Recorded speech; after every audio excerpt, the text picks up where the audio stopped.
Praise the Lord. நாம் அடுத்த நிலைக்கு செல்ல வேண்டும். தேவன் அதற்காக நம்மை அழைக்கும் பொழுது, நீ நகரு என்று சொல்லும் பொழுது அதற்கு நாம் கீழ்ப்படுகிறோமா என்று சிந்திக்க இன்றைக்கான வசனம் ஆதியாகமம் 12ஆம் அதிகாரத்தில் 1வது வசனம். உன் தேசத்தையும் உறவினரையும் விட்டு புறப்பட்டு நான் காண்பிக்கும் தேசத்துக்கு போ என்றார். இப்படியாக தேவன் ஆபிரகாமிடம் சொல்கிறார். அதற்கு ஆபிரகாம் கீழ்ப்படிந்து செல்லும் பொழுது அவர் எல்லாவற்றையும் அறிந்து அந்த இடத்திற்கு தெளிவாக செல்லவில்லை. அந்த இடத்திலே தேவனை மட்டுமே அவர் நம்பி செல்கிறார்.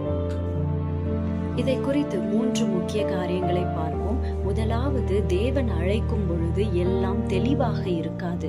தெளிவாக என்று குறிப்பிடும் பொழுது, அவர் அழைக்கும் பொழுதோ, அவர் ஒரு இடத்தை விட்டு நகரு என்று சொல்லும் பொழுதோ அந்த இடத்திற்கான முழு வரைபடத்தையும் அவர் காண்பிக்க மாட்டார்.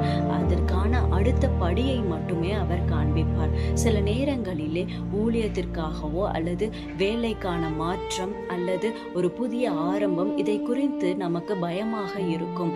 ஆனால் தேவன் நகரு என்று சொல்லும் பொழுது நாம் நிச்சயமாக நகர வேண்டும். இரண்டாவது, சுகமான இடத்தை விட்டு வெளியே வரும் பொழுதுதான் நமக்கு வளர்ச்சி. எளிதாக நமக்கு எல்லாவற்றையும் கிடைக்கும் பொழுது அந்த இடத்திலே நமக்கு மாற்றம் வராது, புதிய வளர்ச்சி நமக்கு கிடைக்காது. ஆபிரகாமிடம் தேவன் சொல்கிறார், உன் வீட்டை விட்டு வெளியே வா என்கிறார்.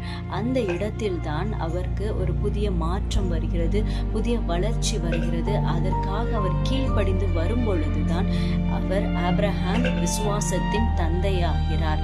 மாற்றம் என்று சொல்லும்போது தேவனுக்கு மாறாக பிடித்து கொண்டிருக்கும் சில காரியங்களை நாம் கைவிட்டால்தான் அந்த இடத்திலே புதிய ஆசீர்வாதத்தால் தேவன் நம்மை நிரப்புவார். புதிய ஆசீர்வாதத்தால் தேவன் நமக்கு ஒரு புதிய வழியை திறப்பார். இரண்டாவது, விசுவாசம் என்பது உணர்ச்சி அல்ல, கீழ்ப்படிதல்.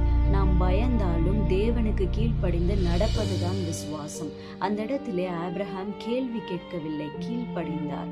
எனவே உங்களை தேவன் அழைக்கும் பொழுது அந்த இடத்திலே அவருடைய கிருபையும் உங்களுடன் வரும்.